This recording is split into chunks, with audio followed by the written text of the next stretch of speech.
ground after the primaries, what next? We heard from the Resident Electoral Commissioner, INEC, in Akwa Ibom, talking to us about what the law says and what has been. But, Juliet, you are the electorate, and you're waiting to see what candidate will come out of 97 political parties.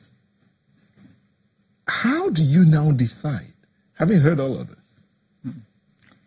Well, I mean, I love that. I thank you for that question. I love that the rec, you know, really talked at length about what the real issues are. Because what he's really focused on, and I think that's where the direction we should be going, is that these problems that we're looking at is not so much that we don't have the laws. Yes, there are amendments that should be done, right? But it's a people problem. It's a values problem. So if you're talking about bribe for vote, for instance, I mean, the last time I was here, we were talking about how to get people not to collect money, you know, at the grassroots level. But like the rec mentioned, it's the elite. It's the, you know, the exposed, the so-called enlightened, the educated, the wealthy. They're the ones that are the biggest enemies of Nigeria. Because when you look at it, who is providing the money to bribe voters? The politicians. Right? It's not even so much at the grassroots level. Now that we're having, I mean, you have the options of direct or indirect primaries, right? A lot of them that are going using this delegate system. How does that come about? Right? Are we getting the real representation, or are we having another level of bribe for vote? So who are the people at the grassroots? Who are they mimicking? Because everybody mirrors the other. So the issue now is when we look at, say, the major political parties, the APC and the PDP, I love that both of them, you know, in the studio, have really, and the guy in Abuja, they've talked, you know, honestly about what the issues are. And if we're to go from that to what will be the solution, what will someone like me, for instance, that's looking for options, who do I choose? For me, it's really, and I know a lot of people think this is very idealistic, but I think it's really taking a look at what is on ground. The two major political parties have failed us. I mean, we have to come to that honest realization. Yes, it's people that are in those, but what they've done so far for the past almost 20 years now is actually, it's retrogressive, you know, from how to nominate candidates, from the process itself, the violence that you see, even in places like Lagos, for instance. Yeah, we had direct, right? We had direct primaries and people lined up, but people came out to on camera to say, if you vote for, you know, party, you know, this X, other, this candidate, it's the same party. But if you vote for candidate X, you know, we're going to do this to you. They threatened violence. That women came on air and were saying, look, they chased us away. You know, some people were beaten and who was arrested, right? This is within at the party level. So if we look at all of that, we need to come to a real understanding that if people fail us continuously, we should stop settling for them. We don't have two political parties in Nigeria. They're what, 97 now, like from 91 or 90, thereabout. So we have to be able to say, okay, if you even look at the numbers of the last elections, the current president, Muhammadu Buhari, he won with what, 15 plus 15 million, 14.8 million, you know, votes.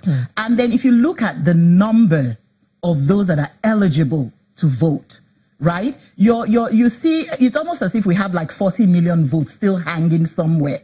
And of that number, 61% of the eligible voters are youth. So the message that I even have for me, in terms of who to choose and all of that, is saying that the power to change the trajectory of this nation is really in the hands of the youth. If they begin to participate, if they begin, for instance, to join other parties, you know, like join in large numbers and change it from within, not the existing structures, because the existing structures, you don't have the money to play the games that they're playing, right? And therefore, Juliet, would you therefore say that the time has come for there to be a change in the Electoral Act, so that it's only direct primaries? It doesn't give an option. Exactly. And I think we're having this conversation off camera.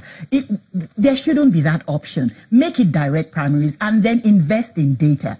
Because what's happening is people are manipulating numbers. APC is telling us they have 14 million registered members. Yes. How did they come about that number? If 14 million people voted across Nigeria, it would be like a general election. We would see the patterns, groups of people, pockets of people, vehicular, traffic and things like. You would see we didn't see any of that, and then they gave us this random number, right? Meanwhile, the president won with 15. Both, delegates and APC members and non-APC. Something is askew there. So invest in data, get the biometrics, like you rightly said, have it so that each political party have a registry that can be authenticated. We need to get these parties to talk because we're almost out of time. Ken. Yes. Real quick, what's the way forward? Well, the way forward is very clear. I mean, for the first time, you see, we are almost all at the same page. We don't need to allow anything like direct or indirect anymore in the Electoral Act. We need to expunge out indirect and leave the direct. So, not saying indirect is foolproof, don't get me wrong, but gives you a semblance of the real popular candidate. Now, you're foisted on popular candidates and some of us here. How do you expect me, for example, to go and work for an unpopular candidate? I wouldn't do that. You call it anti-party, I don't care. I'll work for my governor. And for some people who know that, look, we're not waiting to see what we can get from government. We only deal with individuals that are credible. So at that particular point in time, you encourage a lot of anti-party activities because people are bitter, people are angry. The healing process is very difficult to heal. You'd say it here.